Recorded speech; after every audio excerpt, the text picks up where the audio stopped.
स्वः तत्सवितुर्वरेण्यं भर्गो देवस्य धीमहि धियो यो नः प्रचोदयात्। ओम शांति शांति शांति। नमस्ते साथियों, मैं आज आपको गार्गी और याज्ञवल्क्य के संवाद के बारे में बताता हूँ। ये संवाद बृहदारण्यकोपनिषद में आता है। पिछले वीडियो में मैंने याज्ञवल्क्य के बारे में तो इंट्रोडक्शन दे दी थी, अब गार्गी के बारे में बताता हूँ।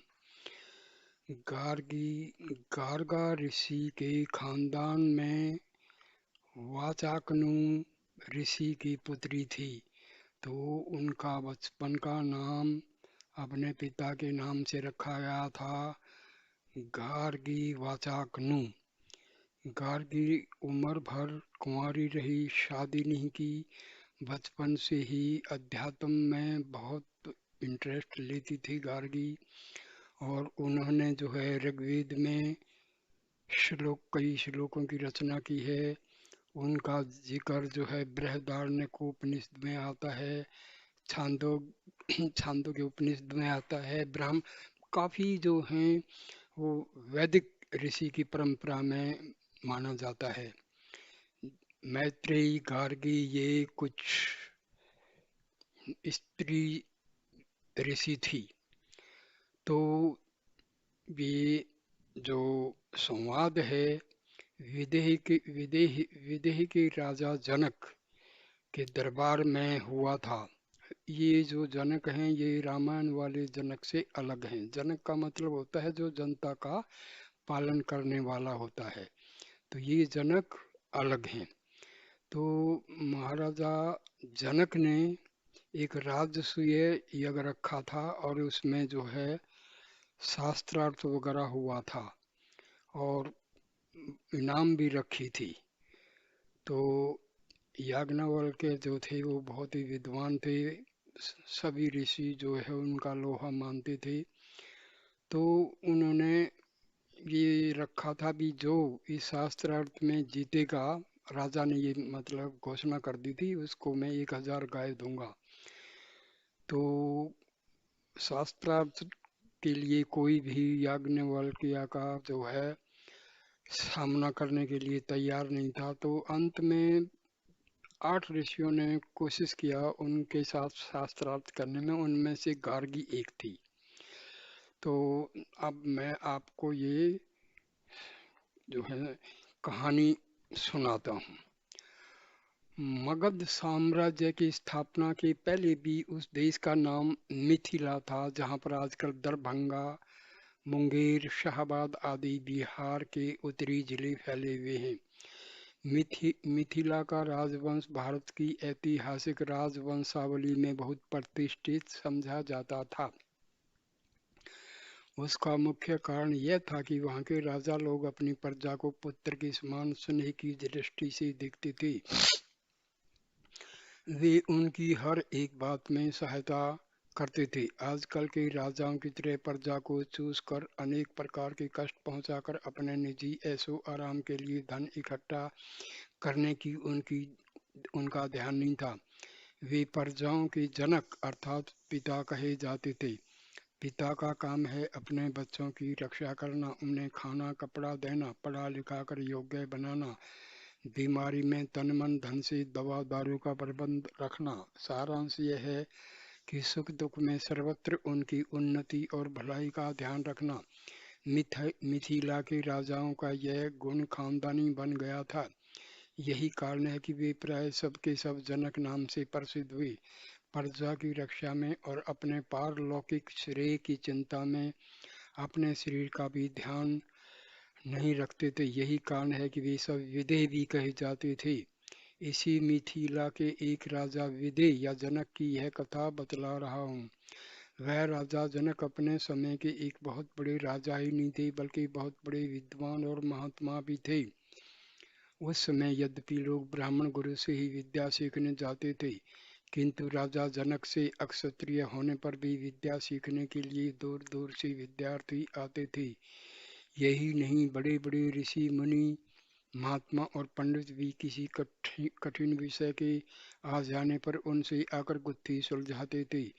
इस तरह उनका जीवन इतना विचित्र और दुरंगी था कि लोग उनकी जीवनचर्या सुनकर विस्मय में पड़ जाते थे।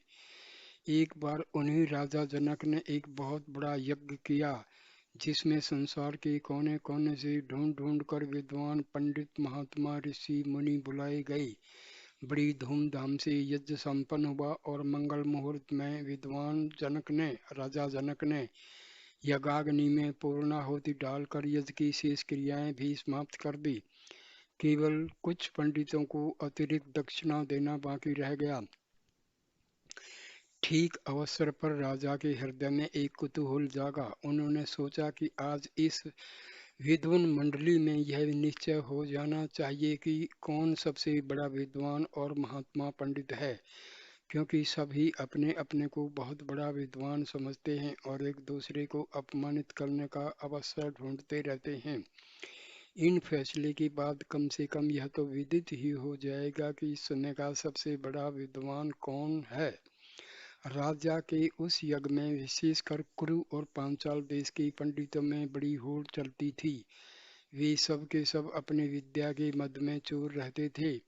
राजा ने यज्ञ की समाप्ति कर प्राय सभी विद्वानों को एक समान प्रचुर दक्षिणा देकर संतुष्ट किया और सब प्रसन्न मन से आशीर्वाद देकर अपने अपने घर जाने की तैयारी में लग गए थे कि इसी बीच पंडितों से आशीर्वाद ग्रहण कर राजा ने कुछ अन्न जल ग्रहण करने की आज्ञा ले अंतःपुर में प्रवेश किया। राजा के प्रवेश द्वार पर पहुंचकर उसने अपनी गौशाला के प्रधान को बुलाकर आज्ञा दी कि सहस्र गौओं को स्नान कराकर तैयार कराओ और अमात्य से जाकर कहो कि उनके सींगों में 10-10 स्वर्ण की मुद्राएं बांध दी जाएं। मैं जब तक भीतर से भोजन करके बाहर आ रहा हूं तब तक यह सब बर्पण हो जाना चाहिए।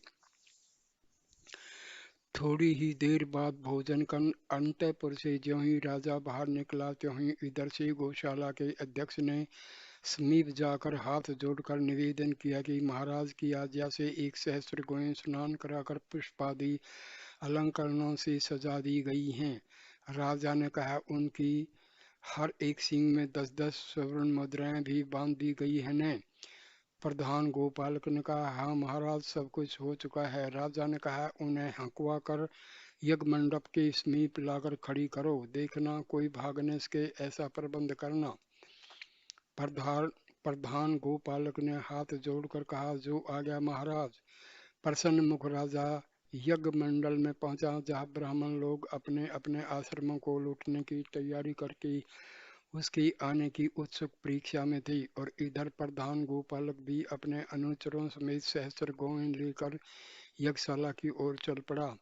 गौओं को आता देख ब्राह्मणों की मंडली में एक कौतूहल और हर्ष का पारावार सा उमड़ पड़ा। सबने समझा कि शायद राजा हमें एक एक गौएं और अधिक दान करना चाहते हैं। राजा के पहुंचते ही सब पंडित लोग उसे घेर कर चारों ओर से खड़े हो गए और शीघ्र अपने अपने घर जाने की आज्ञा प्राप्त करने की प्रतीक्षा करने लगे।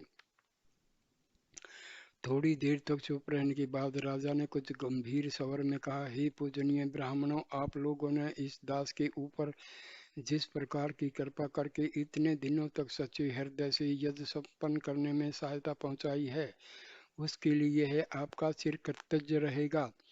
यज्ञ में इतने दिनों तक एक साथ रहने से आप लोगों को बहुत सारे कष्ट सहन करने पड़े होंगे। मेरे अज अनुचर आपकी सेवा भी भली तरह नहीं कर सके होंगे, इसलिए आप सब मुझे हृदय से क्षमा करें। आप लोगों के समान तेजस्वी एवं विद्वान ब्राह्मणों की कुछ सेवा करने का मुझे जो यह अवसर मिला है, वह कई जन्मों के पुण्य का फल है। मैं अपनी खुशी का वर्णन किन शब्दों में करूं? आप सबके उपकारों से मेरे रोम रोम दिखे हुए हैं। ब्राह्मणों की मंडली में चारों ओर से साधु साधु की ध्वनि होने लगी। ब्राह्मणों के निर्मल हृदय में राजा जनक की इस विनीत भावना ने एक अमिट छाप छोड़ दी। सब के सब कृतज्ञता के प्रवाह में बहने से लगे। इसी बीच प्रधान गोपालक गौओं को चारों ओर से घेर कर खड़ी कर चुका था। राजा ने गंभीर भाव से एक बार गांव की भीड़ की ओर दृष्टि डाली और फिर थोड़ी देर तक चुप रहने के बाद ब्राह्मण की ओर दाहिना हाथ उठाकर विनीत स्वर में कहा, पूज्य ब्राह्मणों, मैं चाहता हूँ कि आप सब लोग में जो सर्वश्रेष्ठ ब्रह्मनिष्ठ हों वे इन गौओं को हाकर अपने घर ले जाएं। उसी श्रेष्ठ श्रेष्ठ विद्वान एवं महात्मा के चरणों में भेंट करने के लिए मैंने इन्हें यहाँ खड़ा कराया है। राजा के इन विनीत शब्दों ने ब्राह्मण मंडली के कोलाहल को एकदम शांत कर दिया। कुछ ने स्पष्ट सुना और कुछ ने अधूरा सुनकर भी सब कुछ जान लिया। थोड़ी देर तक तो सारी भीड़ मूर्ति की तरह निश्चित बनी रही, क्योंकि सभी यह जानते थे कि राजा जनक के सामने अपनी विद्वता और ब्रह्मनिष्ठा का दावा करना आसान काम नहीं है।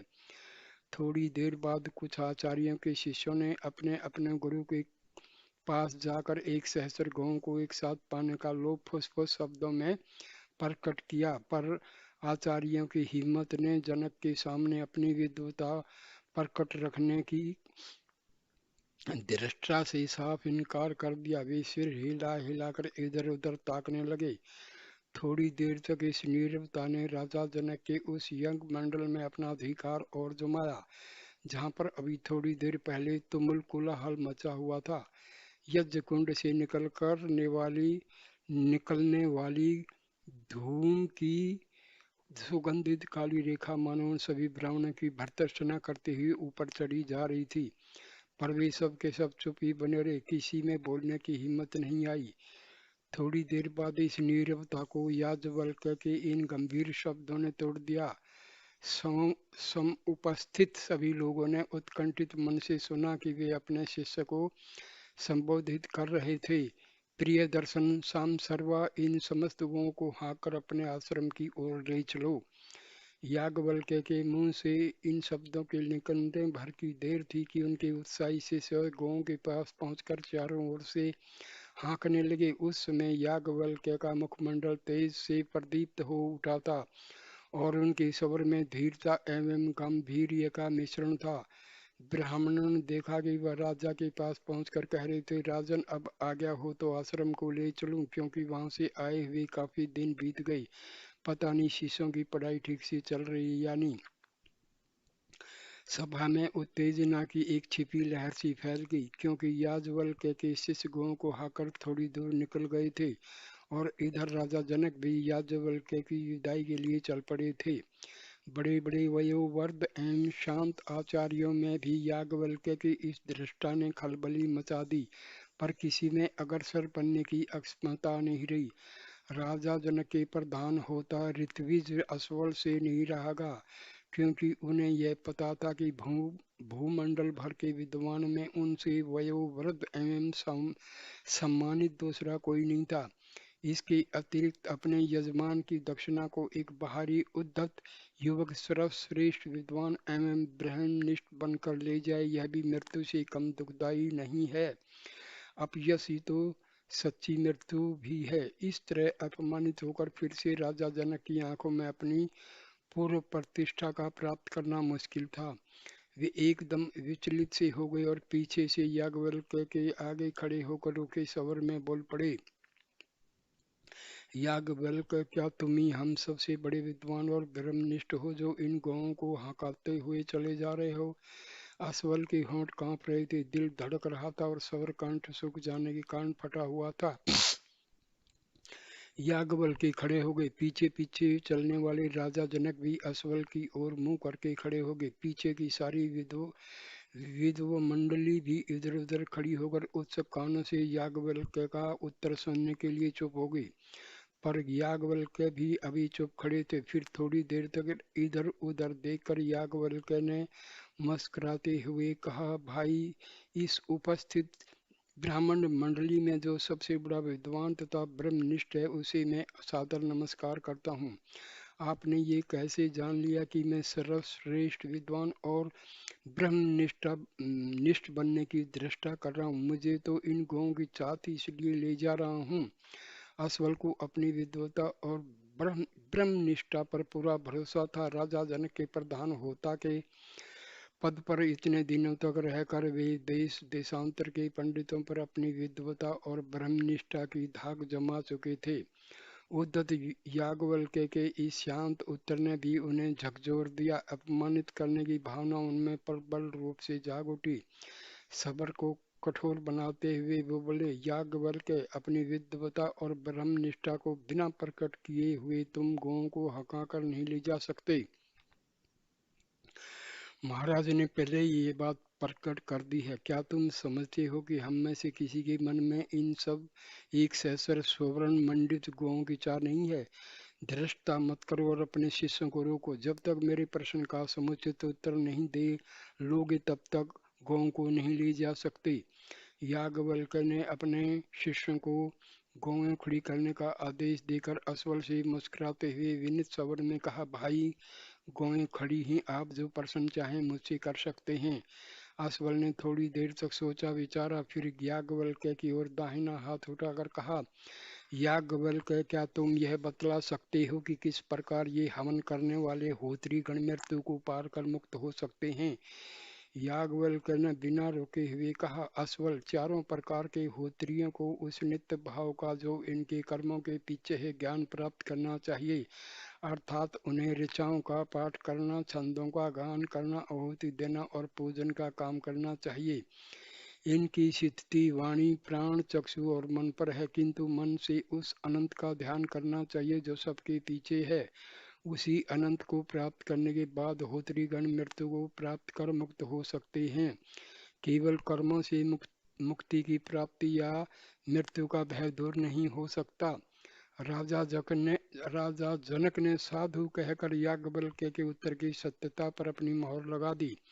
अश्वल चुप हो गए और सारी ब्राह्मण मंडली में थोड़ी देर के लिए फिर सन्नाटा छा गया।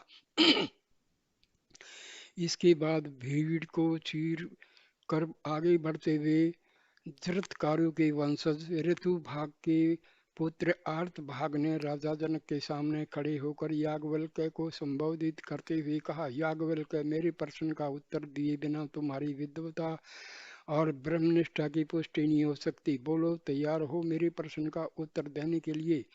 याज्ञवल्क्य ने मुस्कुराते हुए सहस्वर में कहा, आर्त भाग में आपके एक नहीं अनेक प्रश्नों का उत्तर देने के लिए तैयार हूँ। आप पूछ सकते हैं। आर्त भाग ने कुछ देर तक सोचने विचारने के बाद पूछा, याज्ञवल्क्य, यह तो सभी जानते हैं कि मृत्यु इस संसार में सबको खा जाती है, मगर उस मृत्यु को कौन खाता है? याज्ञवल्क्य ने साज भाव से कहा, मृत्यु अग्नि है जो सबको जला देती है, किंतु जिस तरह सावधान अग्नि को भी जल खा लेता है, उसी तरह उस मृत्यु अग्नि को भी शक्ति का जल खा लेता है। अर्थात वह शक्ति का समुद्र जिसे सृष्टि उत्पन्न होती है उस मृत्यु का भी भक्षक है। आर्ध भाग चुप हो गए, थोड़ी देर तक चुप रहे, फिर बोले, क्या मनुष्य के मरने के बाद उसकी इंद्रियां उसके साथ जाती हैं? याज्ञवल्क्य ने कहा, नहीं, वे तो उसके शव के साथ रह जाती हैं। आर्त भाग ने कहा, तो फिर उसके साथ क्या जाता है? उसका नाम। याज्ञवल्क्य ने कहा। आर्त भाग ने कुछ रुष्ट होकर कहा, याज्ञवल्क्य, इतना मैं भी जानता हूँ, तनिक स्पष्ट करके समझाओ। मैं यह पूछ रहा हूँ कि जब मनुष्य मर जाता है और उसका शरीर तथा इंद्रियां नष्ट हो जाती हैं, तब फिर उसका क्या बचा रहता है? याज्ञवल्क्य ने कहा, तात अर्थ भाग, इसकी बातचीत सबके सामने नहीं हो सकती। हम दोनों महाराज के साथ एकांत में चलें, तब वहीं मैं दृष्टांत के साथ इसका पूर्ण उत्तर आपको दे सकूंगा। आप अगर चाहें तो विद्वान मंडली से कुछ और विद्वानों को साथ ले जा सकते हैं। आर्त भाग सहमत हो गए और राजा जनक तथा दो चार प्रमुख वयोवृद्ध मुनियों के साथ एकांत स्थल में चले गए। वहां दोनों बड़ी देर तक शास्त्रार्थ करते रहे। अंत में जो कुछ निश्चय हुआ उसका तात्पर्य यही था कि मानव जीवन का सर्वस्व उसका कर्म है, वही सबसे प्रशस्त और पूज्य है। अच्छे कर्मों से मनुष्य अच्छा होता है, बुरे कर्मों से बुरा। मरने के बाद यही कर्म ही शेष रह जाते हैं, यही हमारे संस्कार बनते हैं, यही वासनाएं बनती हैं, और अगले जन्म में इन्हीं संस्कारों और वासनाओं के वशीभूत होकर इंसान जो है अपने कार्य करता है, उसका स्वभाव भी उसी अनुसार बन जाता है। जन्म के बाद देखा होगा कोई बच्चा बड़ा चंचल होता है, कोई बड़ा शांत होता है, कोई शरारत में चला जाता है, कोई गंदी संगत में चला जाता है, कोई साधु बनता है, कोई साइंटिस्ट। मतलब ये डिपेंड करता है हमारे पूर्व जन्मों के संस्कार और जो हमने कार्य किए हैं, हमारी कैसी वासनाएं हैं, कैसी इच्छा है। उस एकांत स्थल से वापस लौटकर आर्थ भागने विद्व मंडली की ओर मुंह करके उस अवर में कहा, विद्वानों, मेरे प्रश्नों का उत्तर देकर याज्ञवल्क्य ने अपनी विद्वता और ब्रह्मनिष्ठा का पूर्ण परिचय दिया है। मैं तो इन्हें इन गौों को ले जाने का अधिकारी मानता हूँ।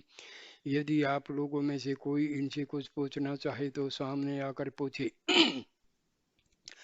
तदंतर सभा की थोड़ी देर तक की नीरवता को भंग करते हुए लाहिये के पुत्र भुजु ने नामक आचार्य भीड़ से बाहर आकर राजा जनक और याज्ञवल्क्य के सामने खड़े हुए। उस समय उनका मुख तेज की अधिकता से चमक रहा था और सफेद दाढ़ी छाती तक नीचे लटक कर उनकी विद्वता के साथ साथ वयोवृद्धता की भी सूचना दे रही थी।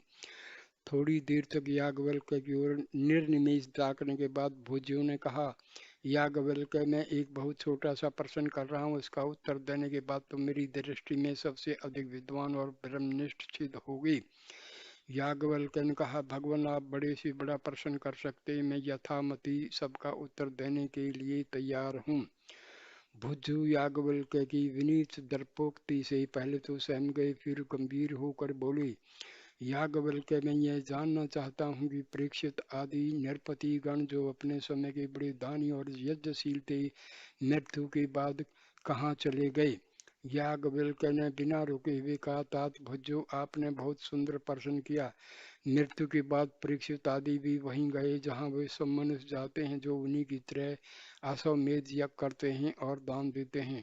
भुजु ने रुष्ट स्वर से कहा, वह स्थान कहाँ है, इस पृथ्वी पर या समुद्र में। याज्ञवल्क्य ने कहा, वह स्थल इस पृथ्वी और समुद्र के पार है। भोजन का इस पृथ्वी और समुद्र से कितने अंतर पर वह स्थल, इसे मैं जानना चाहता हूँ। याज्ञवल्क्य ने कहा, तात भुजो, वह स्थल इस लोक से छुरे की तेज धार अथवा मक्खी के पंख जितने सूक्ष्म अंतर पर है, पर उसे हम देख नहीं सकते। उसी स्थल पर सब मनुष्य भी परीक्षित आदि के साथ निवास करते हैं। उन्होंने अश्वमेध यज्ञ किया है और प्रचुर दक्षिणाएं दी हैं। भोजन का मैं यह जानना चाहूँगा, उन्हें वहाँ पहुँचाता कौन है। वे सब वहाँ वायु द्वारा पहुँचते हैं जिनकी सर्वत अबाध गति है। याज्ञवल्क्य ने कहा। राजा जनक याज्ञवल्क्य के इस उत्तर से पुलकित हो उठे, अपने हार्दिक हर्ष को सूचित करते हुए बोले, ब्रह्मनिष्ठ याज्ञवल्क्य, आपके इस समुचित उत्तर की जितनी प्रशंसा की जाए थोड़ी है। महात्मन, आपकी विद्वता सराहनीय है। भुज्जु चुप हो गए और सारी ब्राह्मण मंडली याज्ञवल्क्य के तेजस्वी ललाट एवं कमल के समान प्रफुल्लित मुखमंडल की ओर ताकने लगी। थोड़ी देर तक चुप रहने के बाद भुजों ने भी आर्त भाग की तरह याज्ञवल्क्य की विद्वता और ब्रह्मनिष्ठा को विनीत शब्द में स्वीकार करते हुए कहा, विद्ववृंद, निसंदेह याज्ञवल्क्य की विद्वता इतनी महान है कि वह एक सहस्त्र गौों को ले जा सकते हैं। अब आप सब में जिसे कुछ और पूछना हो वह सामने आकर पूछे। भुज्जु के चुप होते ही चक्र के पुत्र उस्ती ने, जिन्हें अपनी विद्या और ब्रह्मनिष्ठा पर पूरा विश्वास था, भीड़ से आगे आकर याज्ञवल्क्य के सामने खड़े हो गए और गंभीर वाणी में बोले, याज्ञवल्क्य, वह ब्रह्म आत्मा जो सबके भीतर है, जिसको हम प्रत्यक्ष देखते, क्या है। याज्ञवल्क्य ने कहा, भगवत उस्ती, वह तुम्हारी ही आत्मा है जो सब वस्तुओं के भीतर है। वही तुम्हारी प्राण वायु को भीतर खींचती है और अपने अपान वायु को बाहर निकालती है। किसी वस्तु का ज्ञान केवल मन से या 10 इंद्रियों द्वारा प्राप्त किया जा सकता है, पर इन दोनों से भी उस आत्मा को कैसे जान सकते हैं जो सबसे अधिक विचारणीय शब्दों को ग्रहण करने वाली और समस्त ज्ञान को जानने वाली है। वह इतनी सूक्ष्म और इतनी महान है कि मन समेत इन इंद्रियों से ग्राह्य नहीं हो सकती। वह जिस तरह तुम में प्रविष्ट है उसी तरह सब में प्रवेश किए हुए है। उस्ती चुप हो गई और बड़ी देर तक चुप रहने के बाद विद्वानों की मंडली की ओर मुख करके बोले, विद्वानों, याज्ञवल्क्य सचमुच परम विद्वान और ब्रह्मनिष्ठ है। मुझे तो इनसे अब कुछ भी नहीं पूछना है। आप लोगों में से यदि किसी को कुछ पूछना है तो मैं आकर पूछ लीजिए, पूछना है तो आकर पूछ लीजिए, अन्यथा बेकार में देर हो रही है। थोड़ी देर तक सभी आपस में एक दूसरे का मुंह देखते रहे और फिर कुशीतक के पुत्र काहुल सबको उत्सुक बनाते हुए भीड़ से निकलकर राजा जनक और याज्ञवल्क्य के समक्ष खड़े हुए। थोड़ी देर तक आकाश की ओर ताकने के बाद कहोल ने कहा, याज्ञवल्क्य, तुमने जिस ब्रह्म या आत्मा के बारे में अभी अभी यह बतलाया है कि वही सबके भीतर प्रवेश किए हुए हैं और उसको मन या इंद्रियों से प्रत्यक्ष नहीं कर सकते, उसको हम किसी तरह प्राप्त कर सकते हैं। मेरे इस प्रश्न का उत्तर देकर तुम अपनी विद्वता और ब्रह्मनिष्ठा का सच्चा परिचय दे सकते हो। याज्ञवल्क्य ने सहज भाव में कहा, तात कहोल, उस आत्मा या ब्रह्म को पाना बहुत सहज काम नहीं है। उसके लिए कोशिश करो, वह तुम्हारे भीतर ही है। उसे भूख प्यास सुख दुख का अनुभव नहीं होता। विद्वता और मृत्यु का भी दुख उसे नहीं होता है एवं अज्ञान भी उसे नहीं गिरता। अतः उसे प्राप्त करने के लिए इन सब को छोड़ना पड़ता है, अर्थात सारी कामनाओं का त्याग करने के बाद ही उसका प्राप्त संभव है। संतान धन राज्य आदि की सारी कामनाएं एक ही प्रकार की होती हैं, उन सब को छोड़कर ज्ञान और मानसिक बल की प्राप्ति होती है। मानसिक बल और ज्ञान जब कुछ स्थायी और दृढ़ बन जाता है तब मनुष्य मुनि अर्थात संसार के सभी विषयों का विचार और मनन करने वाला होता है। उसे यह विदित हो जाता है कि यह पदार्थ विचारणीय है और यह नहीं। इस स्थिति में पहुंचकर जब दोनों का अंतर स्पष्टतया ज्ञात हो जाता है तो उस ब्रह्म या आत्मा की प्राप्ति होती है। उस समय मनुष्य जैसी कोशिश करता है वैसा ही बन जाता है। निश्चल कहोल का मुख प्रसन्नता से खिल उठा। राजा जनक भी याज्ञवल्क्य के इस समुचित उत्तर पर बोल पड़े, साधु महात्मन याज्ञवल्क्य, साधु, आप जैसे विद्वान ही इस प्रकार का उत्तर देने की क्षमता रखते हैं। सारी विद्वान मंडली चुप हो गई और याज्ञवल्क्य के शिष्यों का समूह प्रसन्नता से नाच उठा। इस प्रकार थोड़ी देर तक ब्राह्मणों की मंडली में भारी सन्नाटा छा गया। याज्ञवल्क्य की विद्वता ने मानव सब पर जादू की लकड़ी फेर दी। अब उस लंबी भीड़ में न कोई बोलता था और न इधर उधर काना फूसी ही करता था। फिर वचकनु की पुत्री गार्गी और अरुण के पुत्र आरुणि उद्दालक ने भी याज्ञवल्क्य से अनेक प्रश्न किए, जो सब ब्रह्म और जीव से संबंध रखने वाले थे। परंतु याज्ञवल्क्य ने उन सब का हंसते हंसते ऐसा उत्तर दिया कि वे दोनों भी चुप हो गए। वचकनु की पुत्री गार्गी की प्रतिभा और विद्वता की उसमें बड़ी प्रतिष्ठा थी। उसकी वाग्मिता और तर्कशैली के सामने बड़े बड़े विद्वान मूक हो जाते थे। सबको आशा था कि याज्ञवल्क्य गार्गी को निरुत्तर नहीं कर सकते, किंतु गार्गी को इस तरह चुप देखकर सबको बड़ा विस्मय हुआ। अब गार्गी के प्रशंसकों से नहीं रहा और वे पुनः प्रश्न करने के लिए उसे बाध्य करने लगे। थोड़ी देर तक वह चुप रही, फिर आगे बढ़कर सब ब्राह्मणों से बोली, तुझे ब्राह्मणों, इन याज्ञवल्क्य ने यद्यपि मेरे प्रथम प्रश्नों का उत्तर देकर मुझे चुप कर दिया, किंतु मैं दो अमोघ प्रश्नों को अभी इनमें से इनसे फिर पूछना चाहती हूँ। यदि उन दोनों प्रश्नों का उत्तर यह दे सके तो मैं फिर ये मान लूंगी कि आप में से कोई भी इस महान पंडित एवं ब्रह्मवादी को नहीं जीत सकेंगे। ब्राह्मणों में से जो प्रमुख थे सब ने एक स्वर में कहा, गार्गी, तुम अपने उन दोनों प्रश्नों को अवश्य पूछो।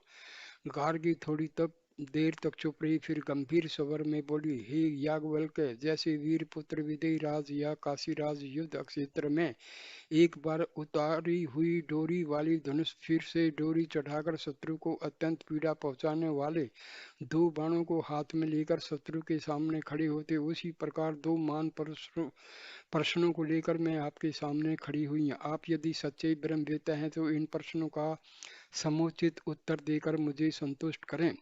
याज्ञवल्क्य ने मुस्कुराते हुए कहा, गार्गी, तुम 2 4 6 प्रश्न पूछ सकती हो। याज्ञवल्क्य प्रश्नों से घबराने वाले नहीं हैं। गार्गी कुछ सहम सी गई, फिर वाणी को कुछ गंभीर बनाते हुए बोली, याज्ञवल्क्य, जो इस ब्रह्मांड से ऊपर है और ब्रह्मांड से नीचे भी कहा जाता है और जिसमें द्यूलोक पृथ्वी भूत वर्तमान भविष्य सब उत्प्रोत वह क्या है? वह सर्वव्यापी आकाश है, सह स्वर में याज्ञवल्क्य ने कहा। इस सरल, संक्षिप्त और स्पष्ट उत्तर को सुनकर गार्गी बहुत प्रसन्न हुई। उसने कहा, याज्ञवल्क्य, आपने मेरे इस प्रश्न का जो ऐसा सरल और स्पष्ट उत्तर दिया उसके लिए मैं आपको नमस्कार करती हूँ। अब आप दूसरे प्रश्न के लिए तैयार हो जाएं।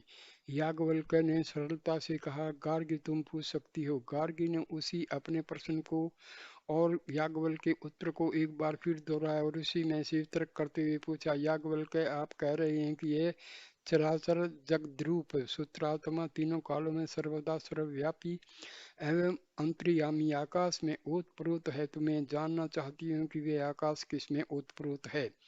याज्ञवल्क्य थोड़ी देर चुप रहे, फिर गंभीरता पूर्वक गार्गी की ओर दाहिना हाथ उठाकर बोले, गार्गी, ब्रह्म के जानने वाले उसको अक्सर अर्थात अविनाशी कहते हैं। वह न स्थूल है न सूक्ष्म, न छोटा है न बड़ा, न अग्नि की तरह लाल है न जल की तरह पतला और तरल। उसमें न छाया है न तिमिर है, न वायु है न आकाश है, वह एकदम असंग है। उसमें न रस है न गंध, आंख कान वाणी मन तेज प्राण मुख और परिमाण भी उसमें नहीं है। न वह अंदर है न बाहर है, वह स्वयं न तो कुछ खाता है और न कोई उसे खा सकता है। उसी प्रकार वह संसार के सभी विशेषणों से नितांत रहित है। हे गार्गी, उसी अक्षर की आज्ञा से सूर्य और चंद्रमा अपने अपने स्थान पर नियमित रूप से स्थित हैं। ध्रुवलोक और पृथ्वी की स्थिति में भी अक्षर की आज्ञा मूल कारण है। अक्षण घंटे दिन रात पक्ष महीना ऋतु साल सब अपने अपने स्थान में उसी के अनुशासन से स्थित हैं। हे गार्गी, यही नींव व इतना महान एवं महिमामय है कि उसी के गूढ़ अनुशासन से शासित नदियां बर्फीले पर्वतों से निकलकर कुछ पूर्व की ओर बहती हैं और कुछ पश्चिम की ओर। हे गार्गी, उस परम नियंता अक्षर को बिना जाने हुए जो लोग 1 सहस्त्र वर्ष तक होम यज्ञ अथवा तपस्या करते हैं, उनके उन सब कर्मों का फल विनाशशील होता है। उसको बिना जाने हुए जो लोक से जाता है वह कभी दुख से छुटकारा नहीं पाता, और जो भली भांति इसको जानकर इस श्लोक से प्रस्थान करता है वही सच्चा ब्राह्मण है। हे गार्गी, वह सुप्रसिद्ध अविनश्वर किसी को नहीं दिखाई पड़ता है पर वह सबको देखता है। उसकी आवाज को कोई सुन नहीं सकता पर वह सबकी आवाज सुनता है। उसे कोई जान नहीं सकता पर वह सबको जानता है। उसके सिवाय संसार में न कोई देखने वाला है न कोई सुनने वाला, न कोई समझने वाला है न जानने वाला है। विदुषी गार्गी, उसी अक्षर में यह आकाश ताने बाने की भांति बना हुआ है। महर्षि याज्ञवल्क्य के इस विस्तृत एवं विलक्षण व्याख्यान को सुनकर गार्गी समस्त सारी ब्राह्मण सभा संतुष्ट हो गई। राजा जनक प्रसन्नता से विह्वल होकर साधु साधु करने लगे। थोड़ी देर बाद गार्गी गद गद कंठ से ब्राह्मण की ओर हाथ उठाकर बोली, हे पूज्य ब्राह्मणों, इस परम विद्वान एवं ब्रह्मनिष्ठ याज्ञवल्क्य को सब नमस्कार करो। इसे पराजित करने की बात कल्पना से भी परे है। गार्गी की बात सुनकर सारी ब्राह्मण मंडली अवाक रह गई, किंतु सकल के पुत्र शाकल्य से, जिनका दूसरा नाम विदग्ध भी था, रहा नहीं। विद्वता के नाते अपने शिष्यों में उनकी खासी प्रतिष्ठा थी। भीड़ से आगे बढ़ते हुए बोले, याज्ञवल्क्य, मैं तुमसे पूछना चाहता हूँ कि संसार में देवता कुल कितने हैं जिनकी मनुष्य को पूजा करनी चाहिए।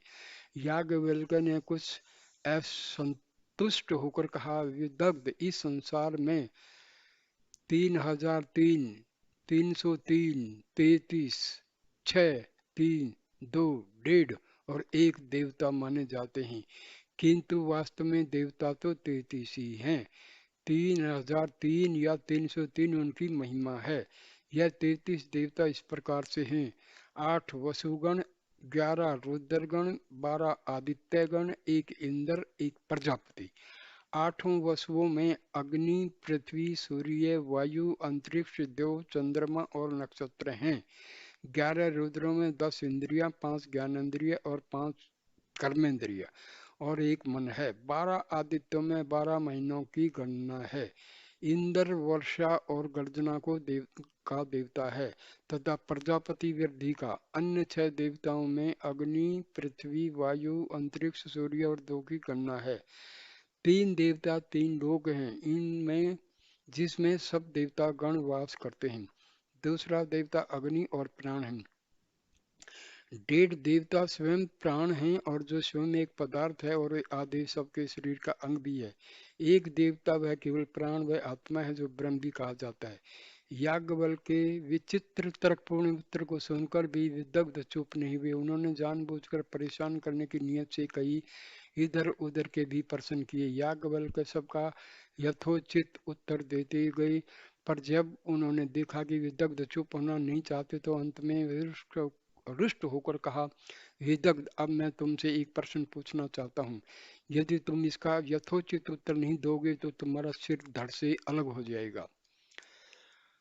गर्वोन्मत्त विदग्ध ने कहा, याज्ञवल्क्य तुम जैसा चाहो वैसा प्रश्न कर सकते हो। याज्ञवल्क्य ने कहा, विदग्ध जिन देवताओं के बारे में तुमने अभी पूछा है, क्या बतला सकते हो कि कोई ऐसा भी पुरुष है जो इन देवताओं से परे है? विदग्ध कोई उत्तर नहीं दे सकी। भय के मारे उनका मुख विवर्ण हो गया, ललाट से पसीना चूने लगा और पैर कांपने लगे। देखते ही देखते विशाल ब्राह्मण मंडली के सामने विदग्ध का सिर नीचे गिरकर नाचने लगा और दर्द थोड़ी देर तक छटपटा कर राजा जनक के सामने से दौड़ता हुआ याज्ञवल्क्य के चरण के समीप जाकर गिर पड़ा। याज्ञवल्क्य के ज्ञान और तेज के इस अद्भुत चमत्कार को देखकर सारी भीड़ सहम गई। स्वयं राजा जनक भी उनके तेज से आतंकित हो गए। तदंतर याज्ञवल्क्य ने फिर ब्राह्मण को संबोधित कर कहा, आप लोगों में से कोई भी एक या सब मिलकर मुझसे यदि कोई प्रश्न करना चाहे तो कर सकते हैं, किंतु किसी को याज्ञवल्क्य से प्रश्न करने का साहस नहीं हुआ। चारों ओर से याज्ञवल्क्य की जय जयकार की ध्वनि होने लगी। उनका मुखमंडल तेज की अधिकता से ज्येष्ठ सूर्य की भांति प्रदीप्त हो उठा। उधर गार्गी का चेहरा भी प्रसन्नता से खिल उठा। तदंतर राजा जनक ने महर्षि याज्ञवल्क्य की बड़ी प्रशंसा की और बड़े आदर सत्कार के साथ उन्होंने और अधिक दक्षिणा देकर सम्मान के साथ विदा किया। सभी विद्वान ऋषि मुनि एवं महात्मा जन भी याज्ञवल्क्य की विद्वता तथा ब्रह्मनिष्ठा का प्रशंसा करते हुए अपने अपने शिष्यों के साथ आश्रम को पधारे। अब आगे विदों के सिर और धड़ को लेकर उनके शिष्यों ने अंतिम संस्कार संपन्न किया और फिर शुद्ध मन से याज्ञवल्क्य के पास जाकर उनकी शिष्यता ग्रहण करने का पक्का। याज्ञवल्क्य जो थे अपने गुरु से भी झगड़ा कर लेते थे और उन्होंने जो है जब गुरु से बनी नहीं बात तो उन्होंने अपना अलग हो गए थे और उन्होंने यजुर्वेद वगैरह का पूरा जो है रचना की थी। तो बहुत बड़े विद्वान थे, बहुत ही ज्यादा। वो ब्रह्म विद्या और आत्म विद्या के तो बहुत बड़े जो हैं ज्ञाता माने गए हैं। नमस्ते दोस्तों, प्लीज सब्सक्राइब करना चैनल को और वीडियो को लाइक करना, शेयर करना और कमेंट करना। नमस्कार नमस्कार, जय जय जय जय।